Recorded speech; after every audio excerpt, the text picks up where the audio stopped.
Comment fidéliser vos clients et éviter de vous laisser dépasser? Aujourd'hui, j'aimerais vous parler d'une habitude qui n'est pas si contre-intuitive que cela, mais que très peu d'entrepreneurs ont assimilé à titre d'habitude. Et cette habitude peut vous permettre d'éviter de vous laisser distancer par vos concurrents, peut vous permettre aussi d'augmenter la valeur de vos produits et services, ce qui vous permettra plus tard d'augmenter leurs tarifs et donc leurs marges, et peut vous permettre aussi d'augmenter la satisfaction et les résultats de vos clients, ce qui augmente le bouche à oreille et la fidélité de vos clients. Cette habitude, c'est d'oser se remettre en cause et innover. Et je vais vous expliquer pourquoi est-ce que ça doit être une habitude et pas juste quelque chose qu'on fait de temps en temps ou juste une expression qu'on utilise en disant voilà, nous on n'arrête pas d'innover alors que c'est peut-être pas le cas. En fait, quel que soit votre secteur d'activité, une fois que vous allez être une entreprise établie, disons que vous avez survécu au premier cap des 3 ans à 5 ans de survie de l'entreprise, déjà seulement 20% des entreprises passent ce cap. Donc imaginons que votre entreprise ait survécu à ces 3 à 5 ans et qu'elle ait peut-être même survécu aux 3 à 5 ans suivants, ce qui refait encore que seulement 20% des entreprises passent ce cap, ce qui fait 4% de taux de survie sur le long terme des activités. Imaginons que vous ayez passé ces deux caps-là, eh bien on peut considérer que vous êtes une entreprise établie, quel que soit votre chiffre d'affaires ou votre masse salariale. Mais ça veut dire aussi, une fois que vous êtes établi, après 3 ans, 5 ans, voire 10 ans, à l'heure où je fais cette vidéo, j'approche du 10e anniversaire de ma vie d'entrepreneur, eh bien ce qui se passe, c'est qu'on a créé un certain nombre d'habitudes. Comment est-ce qu'on fonctionne? Comment est-ce qu'on vend nos produits? Comment est-ce qu'on communique avec notre clientèle? Comment est-ce qu'on fournit le service ou la prestation à notre clientèle? Ce qu'il faut réaliser, c'est que la niaque que vous avez au tout début, quand vous vous êtes lancé et quand vous étiez en train d'innover pour essayer de grignoter des parts de marché à des entreprises plus grandes que vous ou plus établies que vous, eh bien cette niaque, elle existe toujours et si vous ne l'avez pas, ça veut dire que ce sont les petits jeunes et les petits nouveaux qui l'ont et qui risquent de vous, petit à petit, de vous grignoter.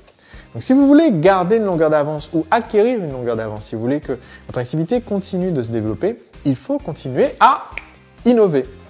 Seulement, innover, ce n'est pas juste une grande idée qu'il faut mettre en place et se dire, voilà, de temps en temps, il faudrait qu'on innove. C'est en fait une habitude. Et ce que je veux dire par une habitude, ça veut dire que ça doit devenir un rituel, quelque chose de planifié. Concrètement, comment est-ce que ça se matérialise?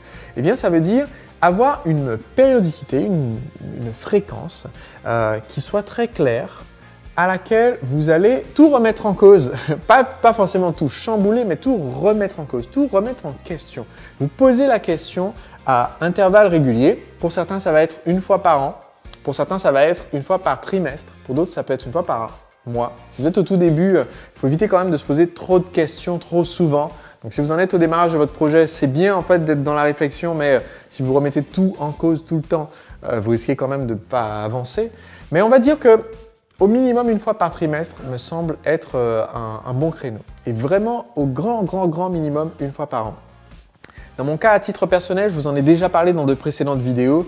Mon anniversaire, c'est souvent pour moi une occasion de réfléchir, me remettre en question en tant qu'entrepreneur et ce que je veux faire dans l'année qui vient avec mon entreprise. Je fête aussi mon demi-versaire.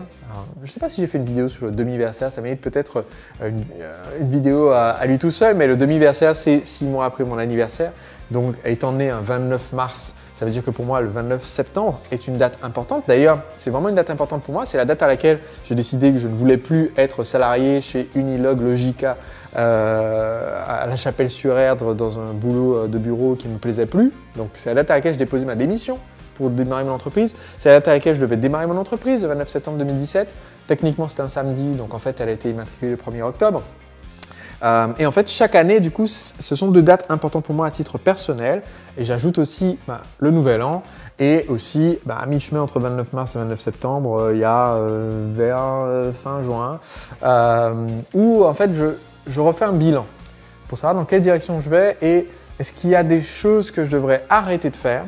Donc des coûts que je peux supprimer, des projets que je peux arrêter, des idées qu'on peut jeter ou archiver pour plus tard. Et est-ce qu'il y a des choses qu'on devrait démarrer, des projets dans lesquels on devrait se lancer? Donc par exemple, en 2017, après 2 ans à enseigner la formation « La machine à vendre », une de ces réflexions avec mon équipe nous a amené à réfléchir à quels étaient les facteurs clés de succès de nos clients.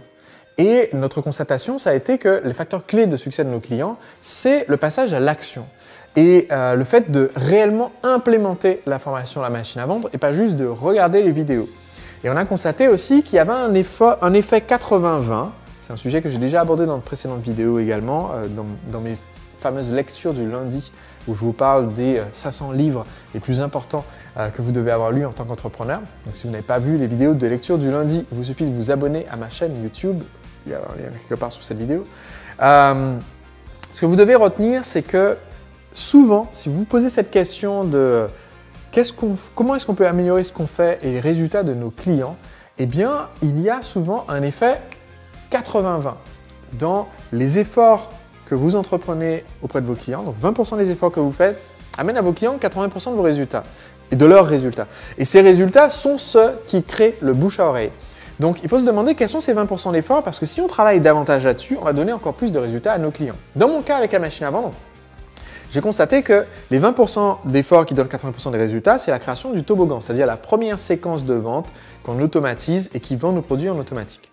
Donc dans la formation, on enseigne de nombreuses séquences et tout le système automatisé de segmentation comportementale des clients, etc. Mais le toboggan, c'est la clé. Tant que quelqu'un n'a pas fait son toboggan, tout le reste ne lui est pas utile. Ça ne sert à rien d'avoir 12 000 segmentations de vos clients si au final vous ne vendez pas le produit. Et donc, cette réflexion m'amène à une distinction importante que je veux que vous compreniez.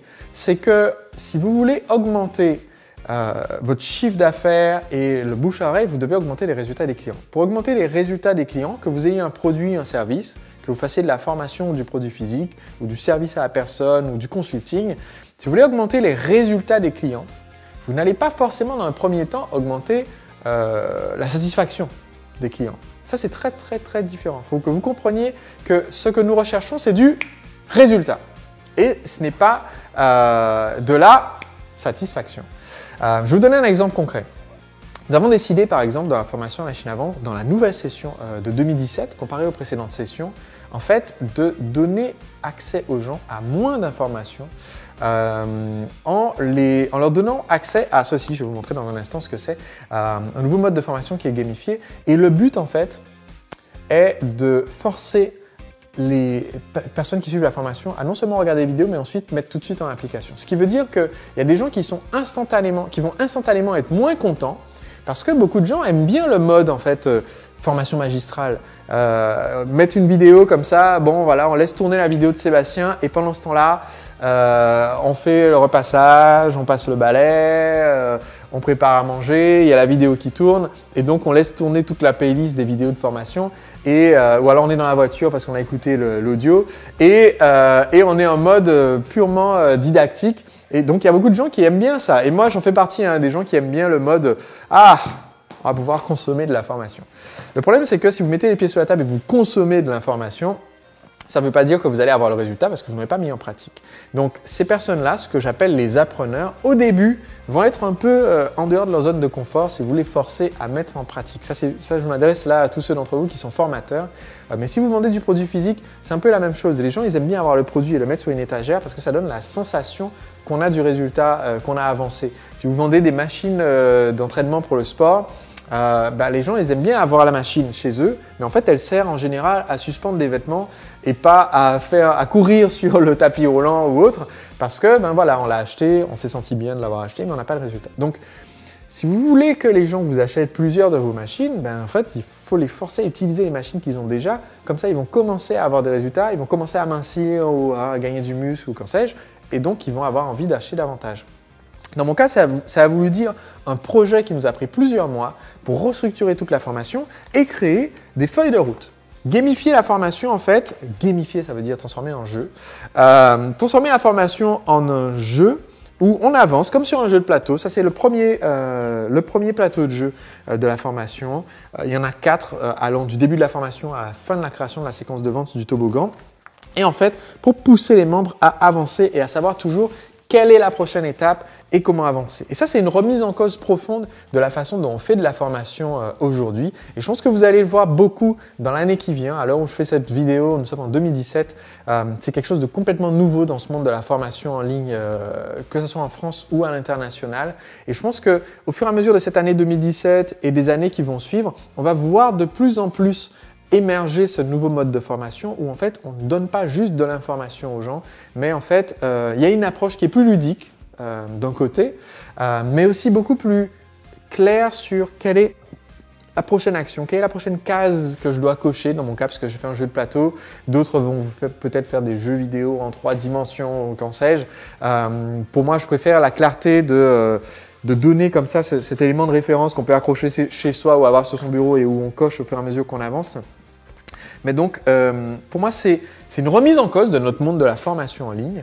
Et si vous êtes dans si vous êtes dans le secteur de la formation en ligne, ça vaut le coup peut-être de se pencher là-dessus. Et je ferai peut-être d'autres vidéos sur le sujet si ça vous intéresse. Si ça vous intéresse, dites-le moi ci-dessous.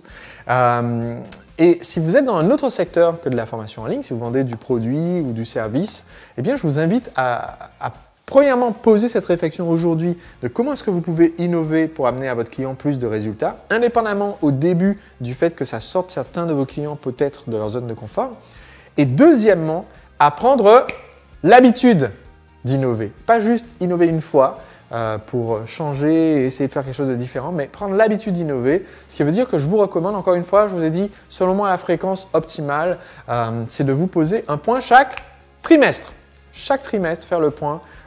Comment est-ce qu'on peut innover, révolutionner ou juste améliorer un peu les 20% d'efforts qui amènent 80% de nos résultats de nos clients parce que ça va vous aider sur le long terme, ce cycle d'innovation va vous aider à rester au top.